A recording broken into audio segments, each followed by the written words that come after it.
Cosmic here, and welcome back to another Legends of Runeterra video. Today we're going to be talking about Nocturne and Shadow Isle spoilers, and well, the worst spoilers that we got so far. And I'm going to clarify what I mean by that, but overall, I didn't make a video when we had just this first initial 5 spoiler cards, and then even after the spoilers say, it's just kind of like, I kind of want to wait to make a video, but it wouldn't be fair to the other ones that I've done, plus I still want to make sure that I'm keeping on top of these, so we're going to talk about it. We got a new keyword, we got a champion, and it's kind of a what do we see next. So the TLDR of this, if you don't want to watch the whole thing, or if you just want to know why I think it's the worst that we've got so far, is because something is clearly missing.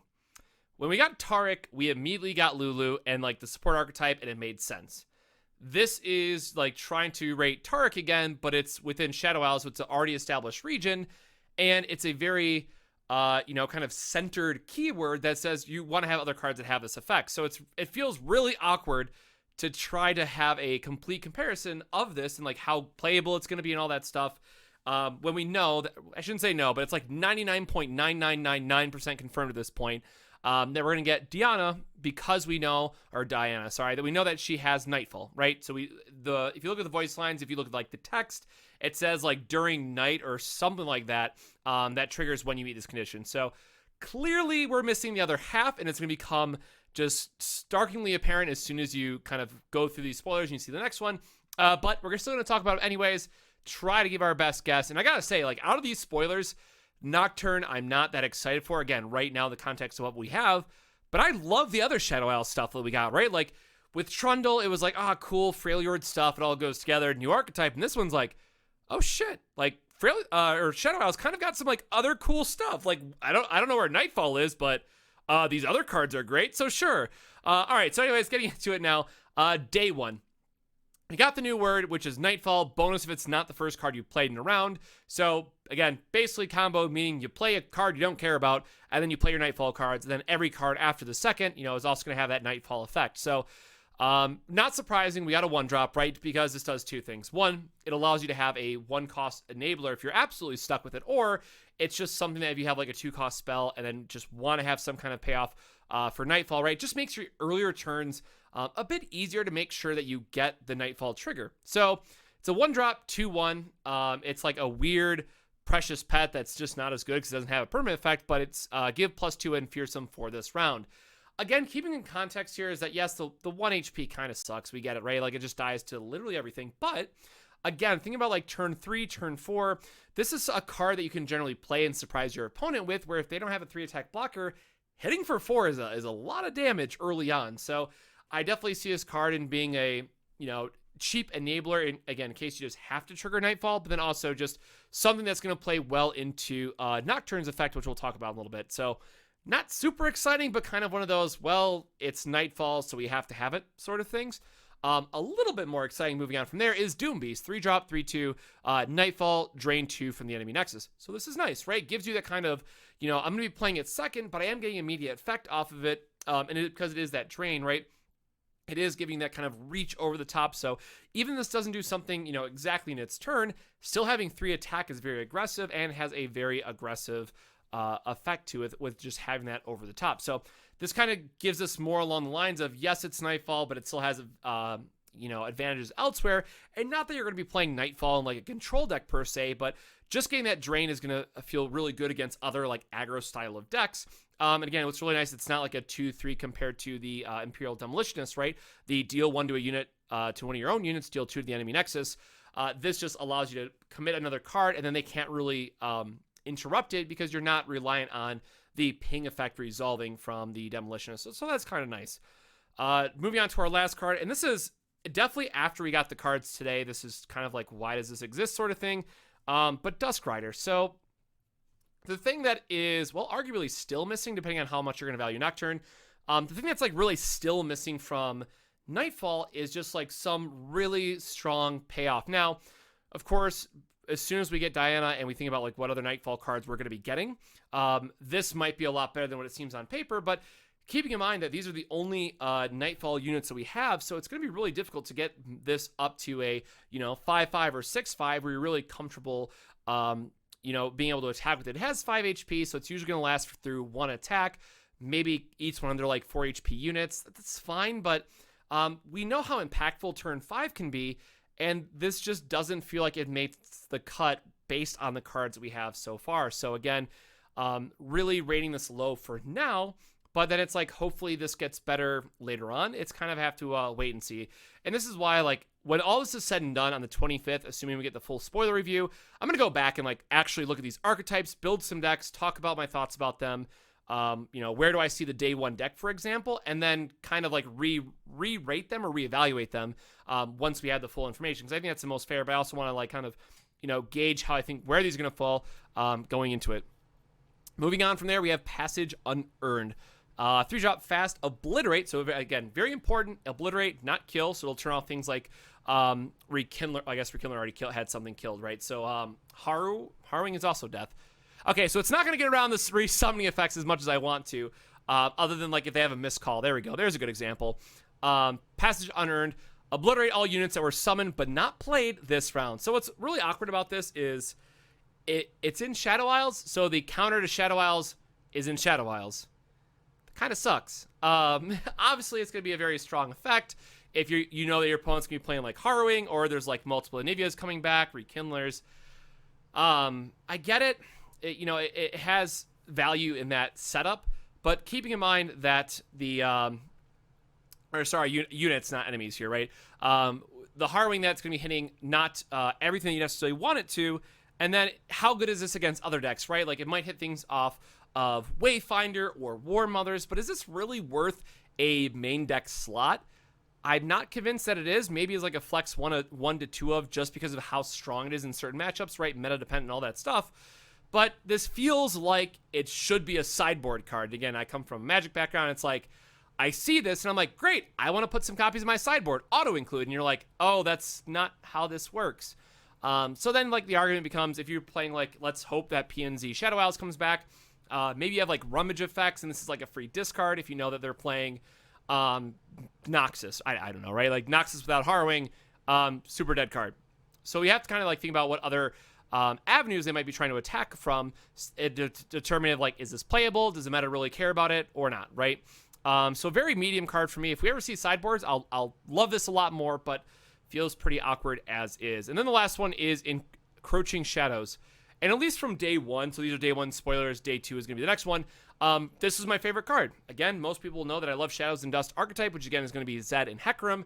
Obviously, that's going to have to change a little bit, but giving your entire deck +2/+2 is very strong. But then keep in mind, it is going to have that ephemeral tag with it. So, how much can we really do with this? And I know that everyone's like already on, oh, well, you play elusives because that just has the best chance of, getting through for damage. You might also decide that just like overwhelm units, getting that extra +2 is going to be really strong. Kind of have to wait to see where we get the rest of the cards. And what's really interesting for this set, what's really interesting is the artwork on this and what we're going to see on the next set of spoilers. They look very similar, so I don't know if it's just like a theme that they were trying to pull together, or if there's going to be some kind of ephemeral payoff in Nocturne, which would be interesting, like a Nightfall ephemeral that copies itself or something, right? I don't know, where you would have that getting played turn and turn over again.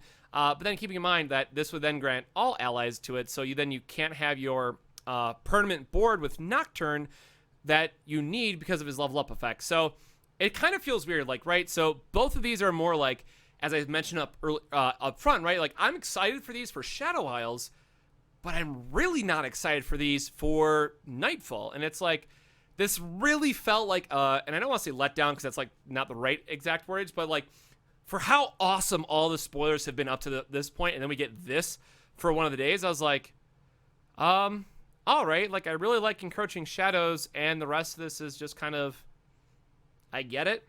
So that was kind of the day one, and then we have day two, which first off, I will say, level 2 artwork on this is insane. The level up animation's insane. Like, whew, really good job on Nocturne. Again, I'm not a League player, but I know like the overall, mechanics and stuff like that. I've seen Nocturne in game before, but it's really well done. However, for another day, it was like, cool, Nocturne is doing stuff, but I'm more excited for the other card. So it's like, I legitimately want to be excited for Nocturne, but we're just missing so much that I can't. For the first time in spoiler season, I'm just like, yep, that's a cool effect. It does some nice stuff, but hey, look at this thing. Like, look at Stalking Shadows, right? So we'll get to that in a minute. I want to give Nocturne the attention that it deserves, but again, understanding that Diana, or is going to come with other Nightfall effects. So with that, 4-drop 5/3. So again, this has like the Ash stat line, if you will. What's interesting here, Fearsome, obviously being nice, but Nightfall. So again, you have to play this either. You can play it on turn 4 if you bank the spell mana, if you have a spell. But I think most people are going to be using units to trigger this, just because this does want to be a more board-focused deck and giving all your units Fearsome on his level up condition. So this might be a little bit interesting to play. Like, I see a lot of this coming down on maybe like turn 5, or again turn 4 if you really bank the spell mana. Grant an enemy vulnerable. So, and give enemies -1 this round. So, like, that first part, giving him vulnerable, that's actually really nice because you can make sure that he's getting through for damage, right? Especially on turn 4, it should be fairly easy to just grab whatever the big threat they played was, and then make sure that their other unit, which might have had 3 attack, now goes down to 2. So you're actually able to make sure that he's getting through for damage. So I do like this for a more aggressive strategy, in the sense that you're able to manipulate the board a bit more, which Shadow Isles didn't really have access to. So this is a very strong, unique effect for Shadow Isles. But then it immediately got slapped with the downside of you've attacked 5+ Nightfall allies. So at least at the time of the recording, we assume that to have a Nightfall ally, you have to have triggered their ability. So 5+ attacks with Nightfall allies, this is actually difficult, right? So again, if we go back to what we've seen so far, we have Onlooker, we have Doom Beast, and then Dusk Rider is just way too late to come down. And like, if we think that this is all we're gonna have, it's like, this is abysmal. Like, it's gonna take so much effort, even with the card that helps us dig through our deck, which top 4 is only gonna be so good. It still feels kind of rough, right? And this is the biggest reason why I think that we're gonna be seeing more Nightfall cards, is because, yes, it's a strong effect, but I don't honestly believe that Riot would just give us half of an archetype and be like, hey, good luck with it, right? Even with Behold, you can still use everything that we've had in set 1 and set 2, as long as it meets a condition. The support archetype, literally just play units, right? So this is like the first time that we've seen such a narrow keyword that you really have to focus on to get Nocturne to level up. So I guess what is nice here then is if you get the spell side of it, right? Drain 1 from anything, shuffle a Nocturne in your deck. Nightfall, so again, you have to play something first. The most important thing, create a random Nightfall card in hand. So you might say, again, knowing that this is going to be a card that you can put in deck as well, it's like, well, do we just go for this like spell route, but then we have to play another spell first? So it's going to be, is this going to be like more spell heavy, type of deck to really resolve that? And then again, if you get a Nightfall card, and if it happens to be the 5-drop, you kind of feel pretty bad about it, right? Like, it's, again, 5 cost is super awkward to try to play and trigger Nightfall and make sure that you've played enough Nightfall up to that point, where it does leave a little bit to be desired. So, I mean, again, just reading this over and over, I'm like, there has to be something else they're giving us. Now, to give credit where credit is due, Nocturne leveled up, again, has Fearsome, makes sense. Other allies have Fearsome, and when you play a unit, give enemies -1 attack. Now I'm getting a little bit more excited. So if we think about things like the Onlooker being a 1-drop or just general cheap unit spam, it should, in theory, be fairly easy to set up turns, thanks to, again, the spell shield that we're going to have with Shroud of Darkness, to say, okay, I'm going to play the Nocturne. Obviously, you play like a spell, then play Nocturne or just a spell and make sure you're still triggering Nightfall. And then you go, okay, unit, -3 to your entire board, and now all of a sudden, my entire team is swinging through, and you can't block with anything. Sure, you might have like a Fury of the North or something to let one of them block, but how much are you really able to do? So this is where it's really more of a, okay, well, it's like a combo deck from Hearthstone, where you really have to set up, no pun intended, but you have to like set up these combo turns and do a lot of work to really get this payoff effect. But when you do get it, it's very, very strong. So I will say, at least with like up to this point, I think we are very much getting debated like we did with Taric, where, everyone was happy that it was Taric. It's a new region. Yay. New exciting stuff. And now we're like, okay, but Shadow Isles, and sure, you could say things like Fading Memories, it's a 0-cost burst spell, you know, triggered on your Onlooker to make it have like a later turn where it's a 1-drop to enable Nightfall. You don't care if it dries. There's some like cool stuff that you can do there, but we got less cards for Nocturne's preview than all the other ones, and or it had Targon cards with it.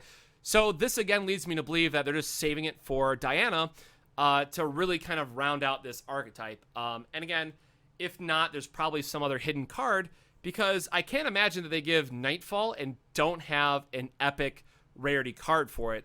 Could be wrong, but I feel it feels really weird not to have that, right? And again, I always use the Devourer of the Depths example, but that was like the key one of set 2.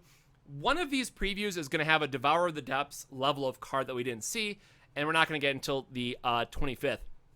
So all that kind of have to wait and see until we really give it a rating kind of discussion up front. Now let's talk about the stuff I'm actually excited for. So again, keeping in mind Shroud of Darkness, 1-cost burst spell. The next time you summon an ally this round, give it +1 in spell shield. So obviously this is very good for Nightfall. It's burst, so you keep priority. It's 1, it's very cheap. But you also have spell shield. So that just means if you're playing, I guess, again, let's just say They Who Endures, right? Not saying this is the best case for it, but you can just proactively protect it and say, okay, well, I'm going to give it +1 more because why not? And then if like they're only out as a vengeance, well, sorry, I just get to play this card, right? And then make sure it absorbs that first vengeance. Now, of course, the counterplay to spell shield is always going to be, you know, you play the vengeance and then play Vile Feast on the stack. So Vile Feast resolves first, eats the spell shield, then it dies the vengeance. I get it. There is still options against that. But on the right turns where they're only able to have, you know, one exact answer, or let's say they have 5 mana and they're going to hold up like Detain or something, right? Not much else they can do about that, right? You're able to make sure you're still protecting that unit when you need to. So super excited for Shroud of Darkness. And then the last 2 were just like straight slaps for me. But again, this isn't Nightfall per se. It's not Nocturne per se. It's just like, this is good stuff for Shadow Isles. Like, holy shit. So Stalking Shadows, 2-cost burst, pick a follower from the top 4 cards in your deck. So quick caveat here. It does say followers. This does have a chance to whiff. Again, in the decks that you're going to be playing it, it shouldn't whiff. It's going to have like a 5% chance to whiff, all things considered. But, you know, do keep that in mind when you're playing this. There are going to be negative turns, right? So draw it, shuffle the rest into your deck, and then create an ephemeral copy of it in your hand. So this is really like, look at the top 4, draw 2. One of them is going to have ephemeral, but you're probably playing that turn anyways. You don't care. This seems great. So I know a lot of people are like rushing to say, oh, well, this is great and Undying list, which it can be because, like, sure, it's a 2/2. You want it to die really quickly so it can actually get a relevant power life or power total to attack your opponent's life. But then it's like, you also don't want to have your entire board filled up with, like, you know, just all of the Undying, because then you can't block. What's also nice about this too is if we think about Rekindlers, you don't care if Rekindler has Ephemeral, right? Like, you get your champion back out of it. That's a good thing that it's doing. And then you still have another one in your hand. So I think this card is nuts. Obviously, again, you have to have a very unit-heavy style of deck for it. But it's gonna, if you set up your deck that way, you're not gonna feel bad about what it's hitting. So in terms of what cards do I think were best out of the spoilers, it's definitely gonna be Stalking Shadows and Risen Mist for me. But again, it's like, I don't feel excited about Nocturne now, and that's why I call this the worst spoilers. I'm just excited for, like, generically good Shadow Isles cards. So I'm really hoping, and if we get Diana, it's probably going to be the 7th constellation because of her weapon. So we might have to wait a bit to actually get it. So we'll have to wait and see. And I really do hope that they give us a little bit more for Nightfall to actually make it a more well-rounded archetype, and not just say, hey, go build with the Shadow Isles cards you currently have. That would feel pretty bad. And then the last card is Risen Mist. Summon a Mist Wraith. So it's the 2/2 Fearsome that gets +1/+0 every time that you summon a Mist Wraith. So this is nuts. First off, it's burst. So you can actually play this, you know, as a defensive move. And keep in mind, this is very easily like a 4/2, 5/2, 6/2. So if your opponent's swinging out, you can just blow out their biggest unit with a card that, generally speaking, you don't care about dying, unless you're just trying to snowball off the next turn. And that's really, really strong. So we know how strong like the scrap card from PNZ, just getting that burst speed chump blocker can be. Well, now this can be in a lot of cases just a 4-cost removal that then still buffs the rest of what your deck's win condition is with Mist Wraiths and Wraith's Caller, right? That just get those bigger every turn. So, 3 Mist Wraiths, 3 Wraith Callers, 3 Risen Mist, let's go. But again, this is more like generic Shadow Isles good stuff. And maybe this is like the rise up of Fearsome mid-range again, which was like 1.3 meta, like super long ago, which is like okay, but again, not super excited for Nocturne, or at least I should say Nightfall. Nocturne is sweet. Nightfall, we need more. So where does this take us? Well, it's kind of a wait and see, right? We have 6 more days of spoilers. It's going to be all 3 Targon champions. My official guess after like talking to a few more people, looking at the voice lines, it's going to be Leona, Diana, and then Aesol for last would be my primary guesses, and I would bet really good money on it at this point, just based on how certain things are lining up. I really wanted Soraka, but some of the card interactions with the Broadback Protector Vin that I was talking about in the last couple of videos doesn't seem to line up with the set. So I'm feeling pretty confident in my last 3 guesses at this point. So with that, that's the Nocturne spoilers all wrapped up, one video. And depending on how the spoilers go from here to the end, I might just actually wait to do only champion reveals at this point. So every other, especially if we only get kind of half the puzzle with Nocturne. And, yesterday was like 25% of the puzzle. Today's half of the puzzle. And it's like, I still don't feel that great about Nightfall. But I'm sure by the end of all this, they'll make it okay. So with that, another video in the books. We'll be back either again tomorrow or in 2 days for another Legends of Runeterra spoiler video, just depending on how they go. So if you want to see more Legends of Runeterra content, please don't forget to subscribe. That helps me out a ton. Make sure to drop a like on the video if you liked it. And other than that, have a great rest of your day. Stay safe, drink your water, and I'll see you next time. Cheers.